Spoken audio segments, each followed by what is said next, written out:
Capital, la bolsa y la vida. Guillermo Luna. Seguimos en Capital Radio analizando los primeros compases de la mañana. Por cierto, el IBEX 35 ahora en tono verde, sube un 0,23% en los 18.892. Saludamos ahora en directo a Alexis Ortega, profesor de finanzas de la EA Business School. ¿Qué tal, Alexis? Muy buenos días. ¿Qué tal, Guillermo? Buenos días. Bueno, como comentábamos, el detonante macro de hoy es la asimilación por parte de los mercados de estas actas de la Fed que se conocieron ayer por la tarde, con un resultado que fue más restrictivo de lo esperado. Sí, la verdad es que de alguna manera la Reserva Federal está jugando como una especie de doble juego. De alguna manera está toda la política de comunicación que hasta ahora había sido casi la espina dorsal de la actuación de los banqueros centrales y obviamente también de la Reserva Federal, pues ahora se está convirtiendo en una especie de, no sé si jugar un poco al despiste, con la intención de que los mercados empiecen a acostumbrarse al nuevo paradigma que hay en los banqueros centrales, que es dar cada vez menos información, puesto que de alguna manera el forward guidance ha desaparecido. Y las actas de alguna manera se convierten en ese elemento en donde de alguna manera se confunde casi al mercado. Y ahora mismo lo que nos sale es, después de unos días en donde parecía que con los datos íbamos a tener una Reserva Federal más benigna, ahora mismo vuelve otra vez a aparecer el fantasma pues, de preocupación por la inflación. Yo creo que las actas de alguna manera sí que reflejan realmente el problema, y es un problema de que la inflación, al margen de lo que ha sucedido con la guerra, es un problema que todavía existe, y por tanto, existiendo ese problema, de alguna manera la Reserva Federal va a tener que actuar.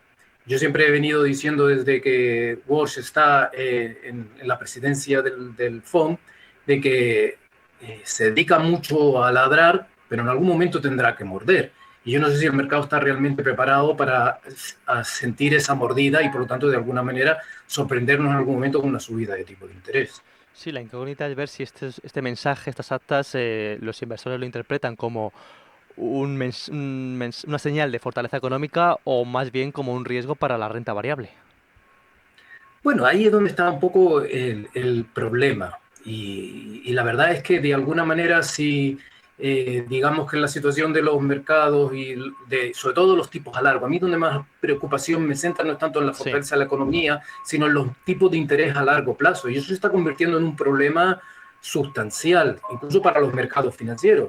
Los tipos a largos están subiendo de una manera importante. Están subiendo por preocupación por la inflación, pero también por una gestión fiscal que hasta ahora no era el centro de atención del mercado, pero que ahora empieza a ser el centro de atención del mercado. Las últimas actuaciones del Tesoro también de alguna manera han llamado la atención sobre esa preocupación por los tipos a largo y por lo tanto unos tipos a largo en un entorno donde no solo los estados buscan financiación, sino que incluso hasta las empresas de inteligencia artificial necesitan financiación, pues de alguna manera lo que nos está queriendo decir es que los tipos a largo difícilmente van a caer a niveles a los cuales teníamos acostumbrados. Y cuidado, porque con unos tipos de interés a largo plazo tan altos, de alguna manera puede romper los esquemas de expectativa de beneficio de todas estas empresas que ahora mismo estamos teniendo. Y por lo tanto, ahí es donde yo creo que puede estar el elemento disruptivo más que directamente si la economía va bien o no la economía va bien, sino sencillamente que los costes financieros para estas inversiones pues pueden ser mucho mayores de los que realmente el mercado ha estado estableciendo y con el cual ha creado una expectativa de resultados a medio plazo. Ahí es donde yo creo que está el punto débil de toda esta situación. Por otro lado está el petróleo, protagonista de estos días, el Brent cotizando ya por encima de los $90 el barril, unos precios energéticos elevados, temor a que se vuelva a alcanzar esa horquilla de los 95, 100, 105 dólares por barril. ¿Qué opinión le merece? Bueno, estamos en medio de una guerra en donde prácticamente el precio del petróleo se está convirtiendo en un elemento fundamental, casi hasta bélico, como los propios misiles. Y en estos momentos prácticamente el no llegar a ningún tipo de acuerdo. E Irán en estos momentos no quiere llegar a ningún tipo de acuerdo, por mucho que se empeñe en Estados Unidos, puesto que de alguna manera Estados Unidos no quiere reconocer cuál es su error al poner en marcha toda esta campaña bélica y por lo tanto de alguna manera mientras exista esta tensión no resuelta pues estaremos en una situación de precio del petróleo relativamente alto. Aún así yo creo que hay un cierto grado de manipulación y por lo tanto de alguna manera intentarán hacer que no pase por encima del 95 y empezaremos a ver mensajes de que la guerra va a llegar al final, de que esto se está llegando a un acuerdo, de que esto prácticamente ya se va a solucionar cuando alcancemos los 95. Por lo tanto estaremos en una situación entre 80, 95 e incluso con una paz que pueda llamarse como duradera, me cuesta trabajo pensar en un precio del petróleo bastante parecido a lo que teníamos antes de la guerra, puesto que si hay algo que ha pasado con esta guerra es que se ha destrozado infraestructura petrolífera y eso de alguna manera va a hacer que de alguna manera la oferta no pueda adaptarse rápidamente a la demanda en la manera en la que nosotros deberíamos tener para tener un precio del petróleo algo más bajo.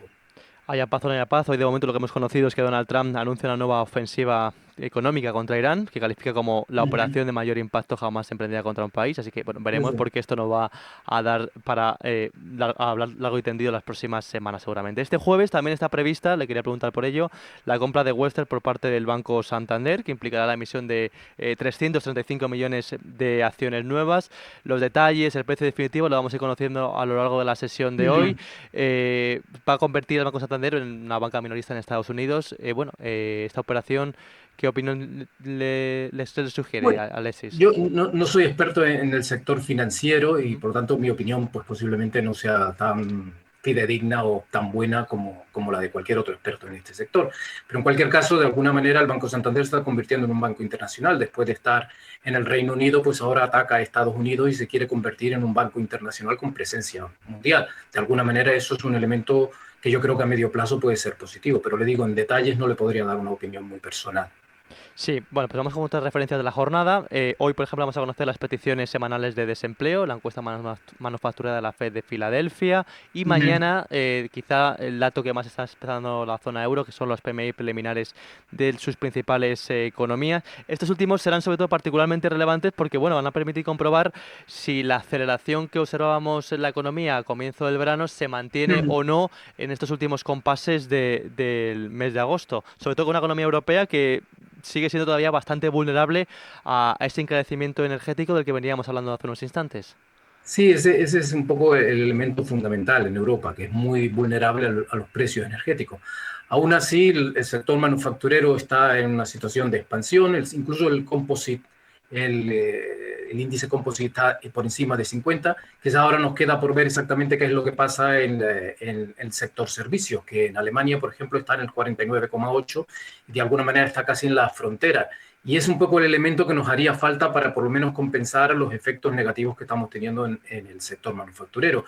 Yo me centraría sobre todo en esto, en los sectores de servicios que de alguna manera tienen una pequeña recuperación, pero todavía en algunos casos no ha llegado a estar por encima de 50, que es lo que nos daría pues, una señal de que el sector servicio por fin vuelve otra vez a tirar el de la actividad económica en Europa.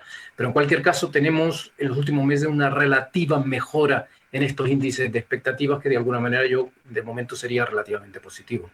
En clave empresarial, dos nociones. Por un lado, esta semana están publicando varias empresas de consumo. Home Depot lo hizo el martes, ayer Target, hoy Walmart, por ejemplo. Bueno, la semana pasada conocíamos esa caída inesperada quizá de las ventas minoristas en Estados Unidos, lo que nos pueden convertir estas cifras de estas empresas de consumo en un indicador macro adelantado de consumo, precios y también sobre presión sobre los márgenes. De momento, las que estamos conociendo, resultados por encima de lo que esperaba el consenso del mercado. Sí, la verdad es que de alguna manera los datos económicos a veces cuesta trabajo trasladarlos a las empresas directamente, puesto que de alguna manera no son, digamos, tienen una ligación tan estricta como la que podríamos pensar. Si bien es verdad, lo que tenemos con las ventas minoristas en Estados Unidos es ese último dato, que en términos reales cayeron, aunque en términos nominales pues prácticamente casi se mantuvieron, y nos está hablando de un cierto grado de desaceleración, pero la verdad es que lo que tenemos con las ventas minoristas en Estados Unidos es prácticamente un estancamiento después de la muy fuerte subida que tuvo lugar con todas esas medidas que se hicieron para atajar los problemas de la pandemia. A partir de prácticamente 2021-2022, prácticamente las ventas minoristas en Estados Unidos, en términos generales, globales, prácticamente se han estancado y se han acercado al ritmo que debían haber tenido si no llega a ser por el impulso artificial que se realizó durante el año 2020 con ocasión del tema de la pandemia. Con lo cual, de alguna manera, lo que tenemos es unas ventas minoristas moderadas, no especialmente malas, pero sí, desde luego, con un cierto grado de estancamiento en los últimos 2 o 3 años. Y el otro foco empresarial que le decía es la tecnológica asiática, tecnología asiática. El martes publicó Baidu, hoy lo hace Alibaba antes de que abra el mercado de Estados Unidos. Lo hablábamos antes con Roberto Soltes, ahora también le traslado la misma pregunta a usted. Son unas cifras que, bueno, tendremos que tener muy en cuenta, no tanto la ingente cantidad de dinero que ya están invirtiendo estas compañías en inteligencia artificial, sino cuán rentable llegan a ser, cuánta generación de caja consiguen con estas inversiones de dinero. Claro, ahí es donde está el problema que le comentaba antes. Son empresas que requieren una alta capitalización, un alto nivel de inversión, y cuando los recursos, digamos, a largo plazo eran relativamente baratos, pues era fácil hacer estimaciones de unos resultados y de unas ciertas ventajas. Ahora que la rentabilidad a largo plazo está subiendo y se está manteniendo en niveles muy altos, y me da la impresión de que no solo se van a mantener, sino que van a subir algo más. Va a ser muchísimo más caro obtener esa financiación. Vamos a ver qué resultados tienen estas empresas en el medio plazo, que yo creo que será el elemento disruptivo en todas estas empresas de inteligencia artificial. Aún así, las empresas de inteligencia artificial han venido para quedarse, y estas tecnológicas también, y por lo tanto, de alguna manera, yo en el medio plazo soy bastante positivo con respecto a esto, y sobre todo en China y en Asia, donde realmente la innovación y las mejoras son prácticamente apabullantes. Quizás mi preocupación viene más desde nuestro lado, en donde en Europa casi ni existe esas empresas, y en los otros casos su nivel de innovación es muchísimo menor que el que tienen en Asia. Pues Alexis Ortega, profesor de finanzas de la IA Business School, nos quedamos con esto. Muchas gracias por atendernos y hasta la próxima. Hasta la próxima, Guillermo. Gracias. Todos los lunes tienes una cita